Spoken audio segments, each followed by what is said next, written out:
चलिए बच्चों, आज आप लोगों को व्याकरण हिंदी में व्याकरण के बारे में बताते हैं, क्योंकि बिना व्याकरण के कोई भी हिंदी का शब्द सही से लिखा नहीं जा सकता है। ठीक है, सब नहीं लिखा जा सकता है, क्योंकि व्याकरण का प्रयोग हिंदी के हर जगह होता है अक्षरों में।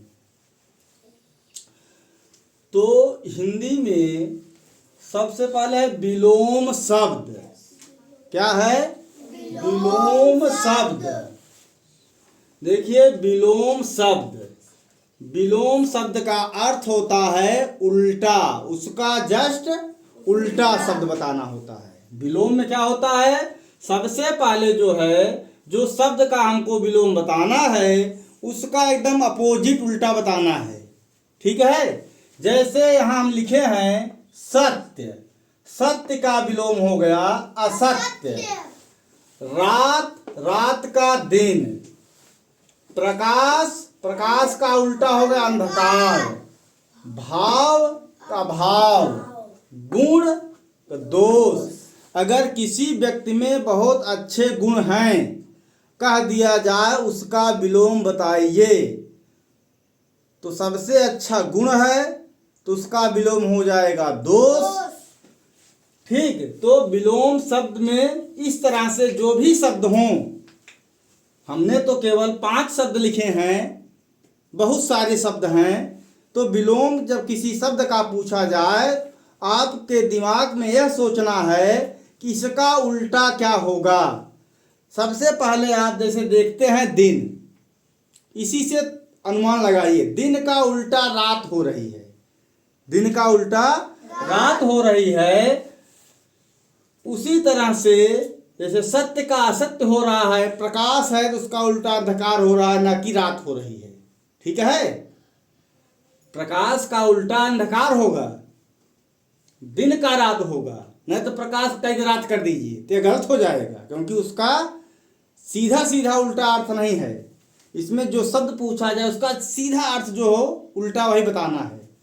ठीक है, तो सत्य का असत्य हो गया, रात का दिन हो गया, प्रकाश का अंधकार हो गया, भाव का भाव हो गया, गुण का दोष हो गया। अब हम आते हैं पर्यायवाची शब्द। पर्यायवाची यानी पर्यायवाची शब्द का अर्थ होता है कि उससे मिलता जुलता शब्द, उसके जो पर्याय हैं, उससे मिलते जुलते अर्थ जो शब्द हम बोलते हैं, उसी को पर्यायवाची शब्द कहते हैं। क्या कहते हैं? पर्यायवाची। जैसे सूर्य है। सूर्य क्या है? सूर्य आप लोग जानते हैं? Yes sir. जो सुबह निकलता है, शाम को अस्त होता है। सूर्य ही पृथ्वी पर ऊर्जा का सबसे बड़ा स्रोत है। सूर्य क्या है? पृथ्वी पर ऊर्जा का सबसे बड़ा स्रोत है।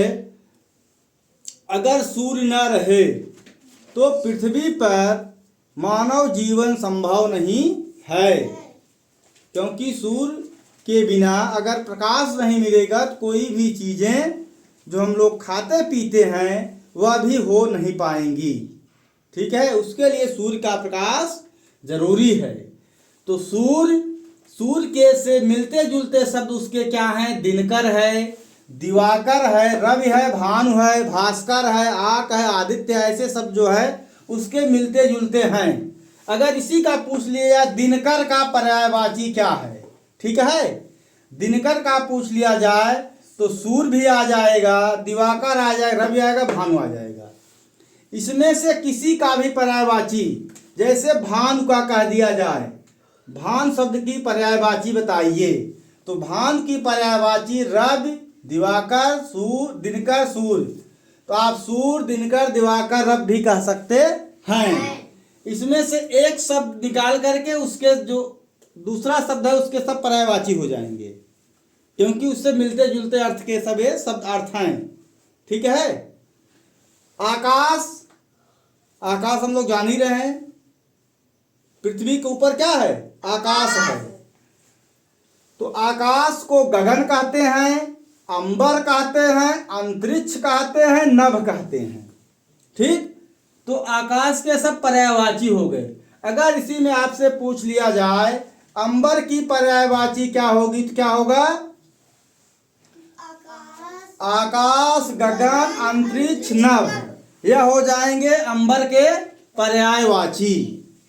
उसी तरह से पानी, पानी हम लोग पीते हैं, इसको क्या कहते हैं? जल ही जीवन है। पानी का जल, देखिए जल आ गया ना, जल, जीवन, अमृत, नीर, जल, जीवन, अमृत, नीर, ये पानी के पर्यायवाची हैं। अगर कह दिया जाए नीर का पर्यायवाची क्या है तो पानी, जल, जीवन, अमृत, यानी एक शब्द इसमें से हटा करके कह पूछ लिया जाए उसका पर्यायवाची क्या, तो ये सब उसके सब क्या हो जाएंगे? पर्यायवाची हो जाएंगे। तो आपको विलोम शब्द हो गया, समझ में आ गया, पर्यायवाची आ गया। अब आते हैं तद्भव और तत्सम। तद्भव और तत्सम, तद्भव और तत्सम क्या है? तद्भव और तत्सम क्या है? तद्भव क्या है? जो संस्कृत से हट करके जो शब्द बने हैं उससे, ठीक है, वह तद्भव है।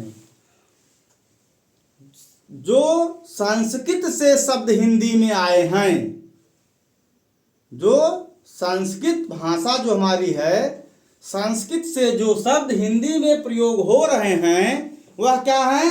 तत्सम है। जो अपने मूल रूप से संस्कृत से, किससे? संस्कृत, संस्कृत से जो शब्द आए हैं वो क्या है? तत्सम है। जो हिंदी में इन शब्दों के अलावा जो अर्थ शब्द प्रयोग हो रहे हैं वह तद्भव है। अब जैसे संस्कृत से अक्षर आया हुआ है अक्षर, तो अक्षर जो है अ, छत्री, छ और र, यह क्या है? संस्कृत से आया हुआ है। तो यह हो संस्कृत से आया हुआ है तो यह क्या है? तत्सम है। अक्षर यह है जो है यह तद्भव हो गया। आग, अगर आग ऐसे लिखा गया है तो यह क्या है? तद्भव है। अग्नि इसका क्या है? तत्सम है। आंख, लिखे सभी जाते हैं, सब सब सब हम लोग हिंदी में पढ़ते हैं। आंख सब बोलते हैं ना, क्या कहते हैं? उसकी आंख बहुत सुंदर है, उसकी आंख भूरी है, उसकी आंख नीली है। आंख हम लोग कहते हैं तो आंख का तत्सम क्या हो गया? आछी हो गया। क्या हो गया? आछी। आंसू, जब कोई रोता है तो उसके आंख से क्या निकलते हैं? आंसू बहते हैं। आंसू बहते हैं। आंसू को का आंसू क्या है? तद्भव है। अश्रु क्या है? तत्सम है। आलस कहते नहीं है, वो लड़का बहुत आलसी है, वो लड़की बहुत आलसी है, हाँ, काम करने में आलसपन दिखावत है, जल्दी उठत नहीं।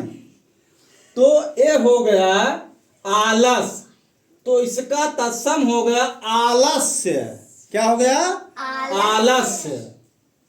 इसी तरह से बहुत सारे शब्द हैं जिनका तद्भव तत्सम है। आप लोगों से जैसे बहुत सारे शब्द ऐसे भी बनते हैं, ठीक है, जैसे अब इसी में पूछ लिया जाए तत्सम बताइए। क्या है? तत्सम बताइए। परीक्षा में इस तरह से दिया जाता है। इसमें शब्द आपको दे दिए गए, आग,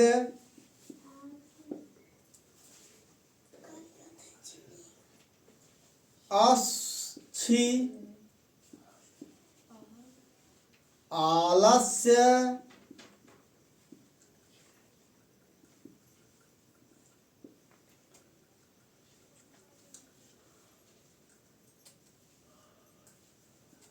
अग्नि। इसमें तत्सम शब्द कौन कौन से हैं? तत्सम, अभी ऊपर हमने अग्नि हो गया तत्सम, और अच्छ हो गया, और आलस्य हो गए। यानी 3 शब्द हमारे क्या हो गए? तत्सम। इस तरह से अगर इसी में से पूछ लिया जाए तद्भव क्या है, तो क्या होगा तद्भव? तद्भव आपका हो गया आग। तद्भव आग हो गया। ऐसे विलोम शब्द है, इसी में पूछ लिया जाए सत्य, जैसे 3-4 शब्द दे दिए हैं विलोम। सत्य का विलोम क्या है?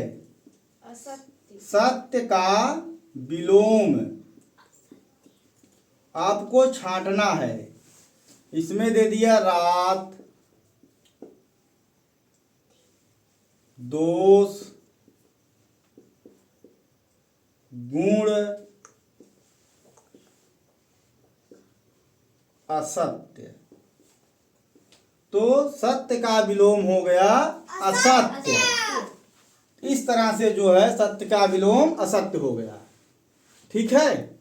तो उसी प्रकार से पर्यायवाची भी कई दे दिए गए 3-4 ठो। उसमें से आपको जैसे दिया है सूर्य। सूर्य का पर्यायवाची इसमें मांग रहा है। सूर्य का पर्यायवाची बताइए। इसमें कई सारे हैं। गगन है, गगन, अंबर, रवि, नीर। ये 4 शब्दों में हमको क्या बताना है? सूर्य का पर्यायवाची। तो सूर्य का पर्यायवाची इसमें केवल क्या है? रवि है। रवि, रवि क्या है? सूर्य का पर्यायवाची है। इस तरह से पर्यायवाची, विलोम, तद्भव, तत्सम पूछता भी है, और उसमें से छांटने को भी कहा था। छांट करके लिखिए। ठीक है, चलिए ठीक है।